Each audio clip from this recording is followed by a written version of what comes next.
Sa direktang pagharap sa mga kakaibang hayop, ganap na naramdaman ni Lu Sheng ang kahanga-hangang kakayahan na kontrolin ang mga elemento kasama ng malalakas na martial arts.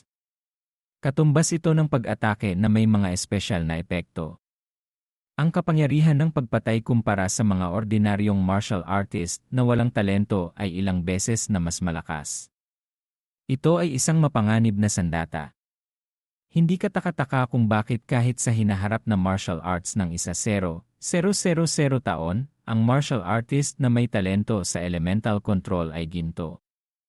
Kung mayroong talento sa espiritual na enerhiya, hindi na kailangang sabihin.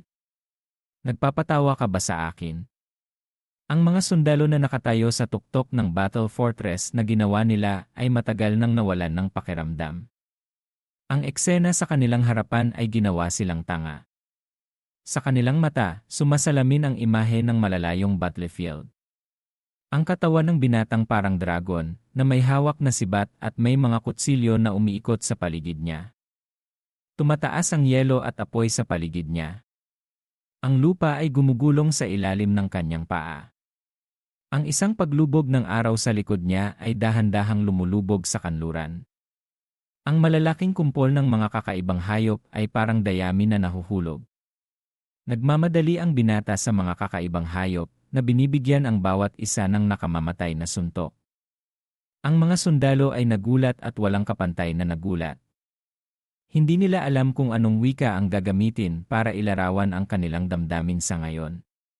Tunganga na nilibot ng mga sundalo ang battlefield. Ang kakaibang hayop ay dumadaloy ng walang tigil na parang dagat, na napakakapal na nagdulot sa mga tao na makaramdam ng kahirapan sa paghinga. Ngunit hindi alam kung kailan sila naging napakakonti. Ang mga kakaibang hayop na orihinal na tumatakbo sa likod ng linya ay nahilarin pabalik, ngunit hindi pa rin sapat upang punan ang pagnanasa. Ang mga kakaibang hayop kung saan nagkumpulan ang pangkat ay nagmamadaling nalilipol. Ang binata na may nagniningning na mata at malamig na mukha ay nagpakita ng malademonyong ngiti. Sumigaw si Lu Sheng, "Mga demonyong kakaibang hayop, mamatay kayo." Sa Western Battlefield, ang kakaibang hayop ay marahas. Ang mga sundalo na nakatayo sa tuktok ng battle fortress ay hindi makapaniwala sa kanilang mata nang nakita nilang ang binata ay nag-isang lumalaban sa daan-daang libong kakaibang hayop. Napabulalas ang matandang lalaki na puno ng gulat at pagkalito. Ginawa niya ito sa loob ng 3 araw at 3 gabi, tama ba? Nakita ng matandang lalaki na ang lupa ay puro katawan ng kakaibang hayop.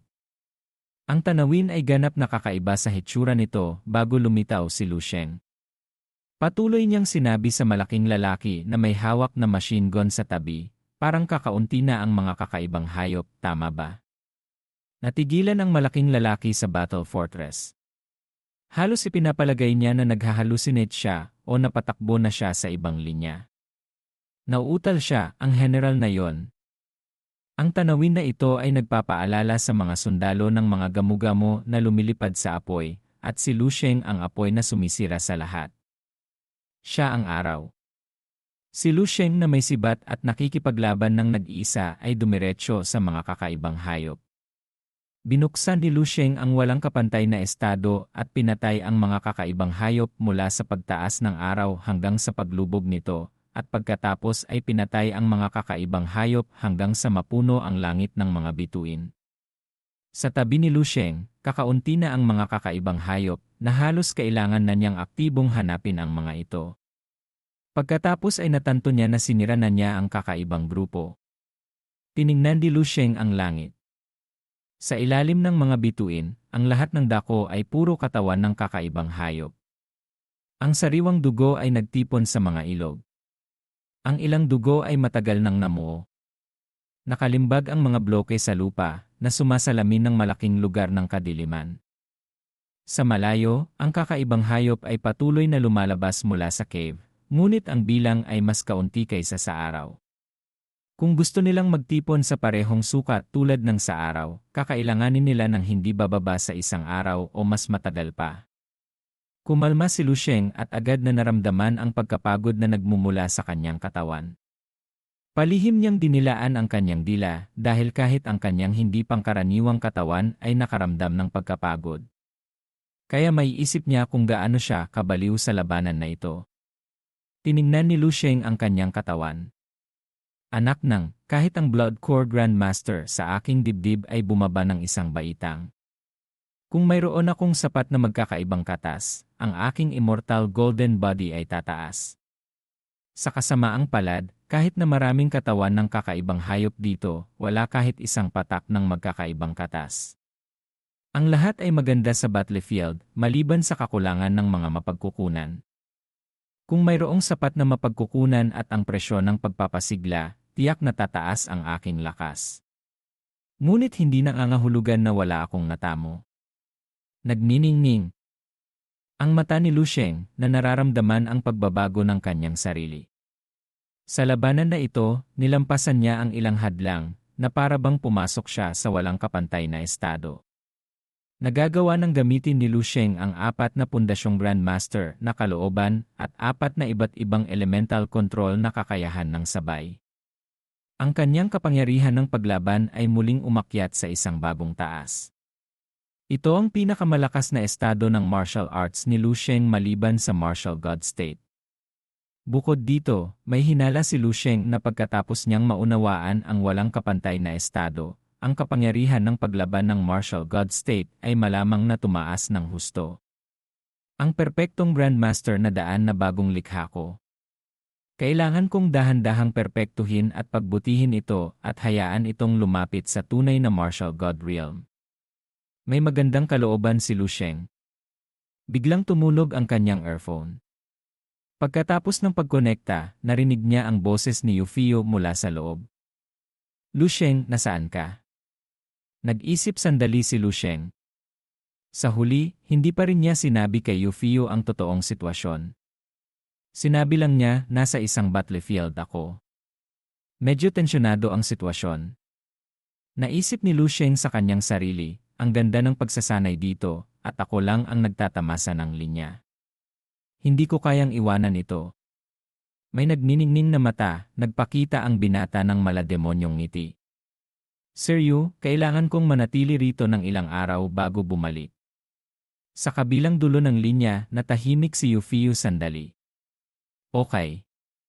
Hindi rin tensyonado ang aming linya. Kaya pa naming labanan.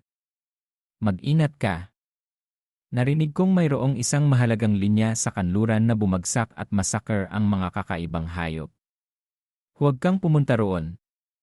Nagulat ang binata nang marinig niya ito. Napakadelikado. Hindi sinabi ni Lu Sheng na naroon siya at masaya siya. Nang marinig ang gulat na sagot ni Lu Sheng, pinagpawisan si Yufio at inulit, sa kanlurang lugar, galit na galit ang mga kakaibang hayop at nagmamasa. Huwag kang pumunta roon. Napakadelikado. Hindi ka dapat pumunta roon. Tumawa ang binata, haha, huwag kang mag-alala, sir. Masunurin ako. Balak sabihin ng binata na hindi siya pupunta roon dahil naroroon na siya, ngunit natatakot siyang tataas ang presyon ng matandang lalaki. Kaya naman, sir, magtiwala ka. Hindi ako pupunta sa western area muli. Haha. Hindi na nagsalita si Yufio. Nagbilin siya ng ilang salita at pinatay ang telepono. Nagpatuloy sa paghakbang ang binata at nagpatuloy sa paglalakad sa unahan. Ang lahat ng nasa paligid niya ay mga katawan ng mga kakaibang hayop na natalo na sa ilalim ng sibat ng binata kanina. Sa loob ng battle trench, ang sundalo na nasugatan sa ulo ay umubo at nagising. Dahan-dahan siyang umupo habang sumusuporta ng kamay at hinahawakan ang kanyang masakit na ulo. Iniisip ng lahat na hindi makakaligtas si Lao Tao, ngunit hindi inaasahan, tiniis niya ito. Lumabas ang matandang lalaki, nagalak at sinabi, Lao Tao, gising ka na. Salamat sa Diyos. Pagkatapos ay nagtatakang nagtanong si Lao Tao, kumusta ang sitwasyon sa labanan? Nang malunod ang dalawa sa kagalakan ng muling pagkikita pagkatapos ng mapanganib na labanan, isang mabigat na tunog ng isang bagay na bumabagsak sa lupa ang narinig sa kanilang tainga. Boom! Agad na lumingon sina Lao Tao at ang matandang lalaki. Nanlaki ang kanilang mata at natakot sila. Ang isang malaking katawan ng kakaibang hayop na level 7 ay nakahiga sa kanilang harapan. Sa sandaling ito, naririnig ang mga yapak. Isang binatang lalaki na may dalang sibat ang tahimik na tumitingin sa kanila. Sina Lao Tao at ang matandang lalaki ay nagalak na para bang nakita nila ang kanilang ina na bumalik mula sa pamilihan. Ang maningning na buwan ay sumisikat sa gwapong mukha ng binatang si Lu Sheng. Ang kanyang mata ay napakaliwanag na nagpapakita ng ilang pag-aatubili. Mayroon ba kayong anumang mahihiling na tulong sa akin? Nagtaas ng kamay sina Lao Tao at ang matandang lalaki para sumaludo. Opo, sir. Mangyaring utusan mo kami. Nagpatuloy sa pagtatanong ang binata, mayroon ba sa inyong marunong magluto? Nagugutom ako. Ang mga salita ay nagdulot sa kanilang dalawa na mapabalikwas. Sa Eastern Military District Command, isang mabilis na emergency meeting ang tinawag. Sa pagkakataong ito, ang level na pag-aalsa sa cave ay ganap na naayos. Mas mahaba ang oras kaysa sa inaasahan, 2 araw na mas mahaba. Ang tiyak na istatistika ng mga casualty ay nasa mesa ng computer sa harap ng commander. Mayroon ding isang kopya ng marshal. Ang isa sa 4 na dakilang general, Sixia Dinjun, ay nag-utos, ang pag-aalsa ng S-level na cave na ito bagaman hindi kasalanan ng tao, nagpapakita rin ng ilang issue sa pagpapanatili at pagmamanman ng mga cave sa Eastern Military District. Dapat nating tandaan ang aral na ito sa hinaharap at itaas ang ating kamalayan sa pagtatanggol at pagmamanman. Bukod dito, ang pagganap ng mga sundalo ng Mint Division ay hindi ganoon kahusay. Kailangan kong ayusin ang oras para makipag-usap sa kanila. Tumayo ang isang tao para tanggapin ang utos, naiintindihan ko. Aayusin ko ito ngayon. Nagpatuloy si Xia Dinjun, agad akong mag-aayos ng pagtrato sa pag-aalsa ng S-level na cave na ito. Nagtanong ang sundalo, ganyan ka ba kaapurado?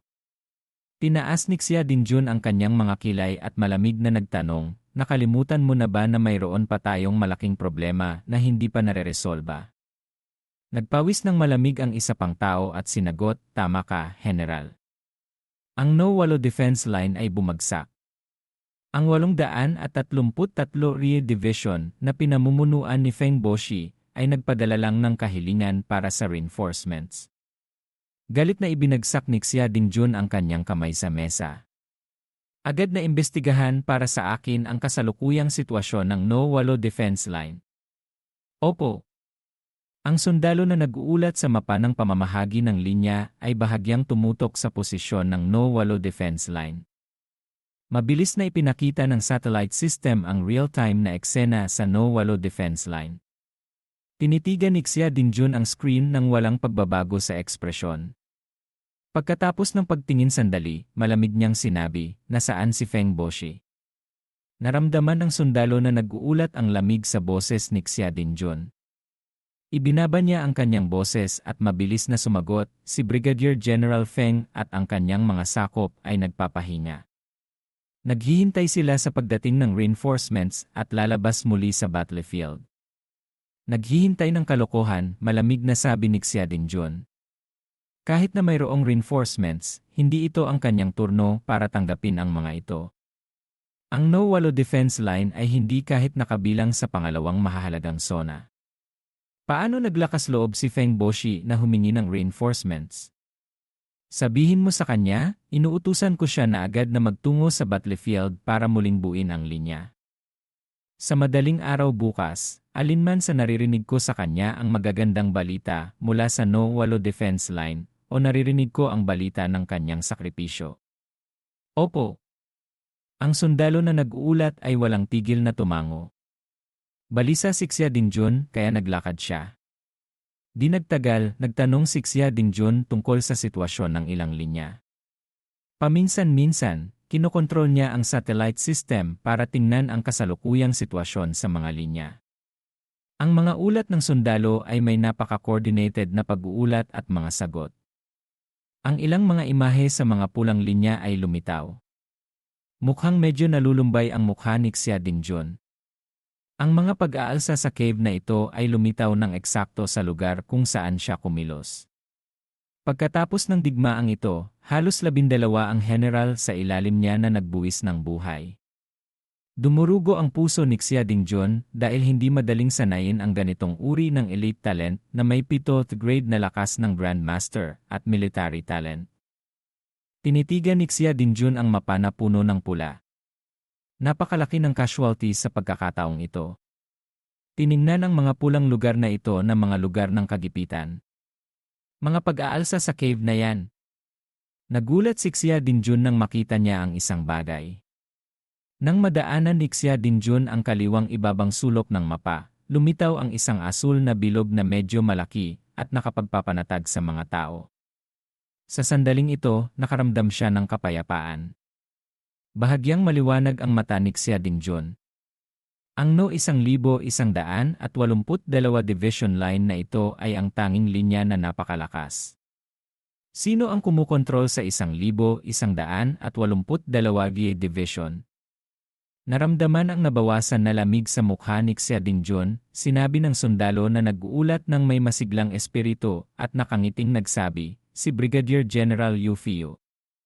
Narinig ko na ang pagganap ng 1182 Division ay napakaganda. Mayroon pa silang sobrang kapasidad para suportahan ang mga kalapit na linya at gumawa ng malalaking kontribusyon. Yu Fiu. Binasa ni Xia Dingjun ang pangalang ito at hinawakan ang kanyang baba. Nag-isip sandali si Xia Dingjun at hinimas ang kanyang balbas at patuloy na naalala. Naaalala ko pa noong nakaraan nang mag-recruit ang military ng isang mahusay na binhi na gagawing reserbang Marshal Saint. Si Yu Fiu ang nagrekomenda sa taong ito.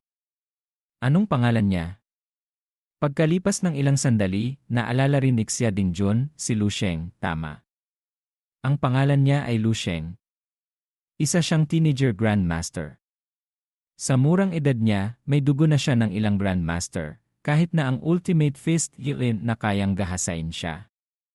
Ha! Hindi napigilan ni Xia Dingjun ang pagtawa ng malakas at tumango. Si Yu Fiu ay hindi masama. Isa rin siyang talent.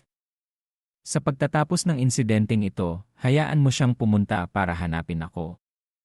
Sumagot ang sundalo na nag-uulat ng may ngiting, Opo, Commander. Ang linya na ito ang pinaka-nag-aalala ko ngayon. Sa huli, lumipat ang mata ni Xia Dingjun sa kaliwang ibabang sulok ng mapa. Ito ang pinaka-maalalahanin na pulang lugar. Sa pulong ng mga commander ng war zone kanina, personal na itinuro ng Marshal ang posisyon na ito at ginawa itong strategic na punto. Ang linya ay parang maliit na supot na pumapalibot sa kuweba. Sa kasamaang palad, ang supot na ito ay punit na, ngunit gumanap ito ayon sa inaasahan. Sa sandaling lumitaw ang ngiti sa kanyang mukha, agad itong binawi ni Xia Dingjun. Tinitigan niya ang pulang posisyon sa mapa. Ang kanyang mata ay tumigas.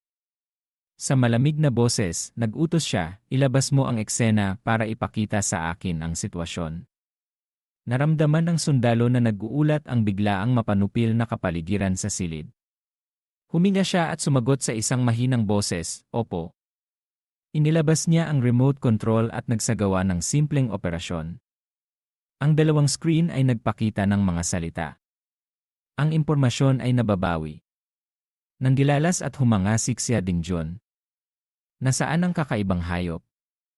Ang isang imahe ay lumitaw sa malaking screen. Ang una ay isang malayong tanawin mula sa itaas pababa. Pagkatapos ay mabilis na lumapit.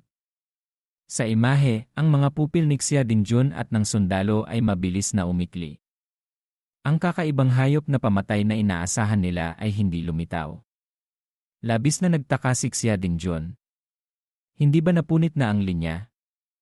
Bakit walang mga kakaibang hayop na pamatay? Agad na nag-utos si Xia Dingjun, palitan ang lens. Hanapin ang ibang lugar. Gusto kong makita ang sitwasyon sa labanan. Okay, papalitan ko agad ito. Nagulantang si Xia Dingjun sa pangalawang pagkakataon. Ang lumitaw sa harapan niya ay isang mataas na bundok ng katawan ng kakaibang hayop na sinusunog ng apoy. Sa harap ng mataas na bundok ng kakaibang hayop na ito, may isang figura na nakatayong patayo. Tahimik siyang nakatayo sa harap ng kuweba na mahigpit na hawak ang kanyang mahabang sibat. Ang kanyang buong katawan ay naglalabas ng napakalakas na aura. Nakita ang malamig na mata ni Lu Sheng na lumilingon. Nauutal si Xia Dingjun, ito ba? Hindi makapaniwala si Xia Dingjun sa kanyang mata. Impossible. Siya. Nakuha niya na mag-isang protektahan ang kakaibang hayop na nagngangalit. Tumakbo si Xia Dingjun at hinawakan ang kwelyo ng kanyang sakop at nag-utos, sino ang taong ito? Agad na siya satin mo ang kanyang impormasyon para sa akin. Ang sakop ay takot na umihi sa kanyang pantalon. Masusunod. Sa ibang disyerto, isang babae na may malalaking suso na may hawak na 2 espada ang pumapatay sa mga kakaibang hayop. Ang bilis ng kanyang mga kamay ay napakabilis na kamangha-mangha. Ito na ang pang-4. Pagkatapos sirain ang mga kakaibang hayop, kalmado at walang pakialam na sinabi ng babae sa taong nasa kanyang hawak na earphone, kakatapos ko lang magresolba ng 4 na kakaibang hayop. 3 sa mga ito ay level 5 at ang isa ay level 6. Ayos naman ang lahat.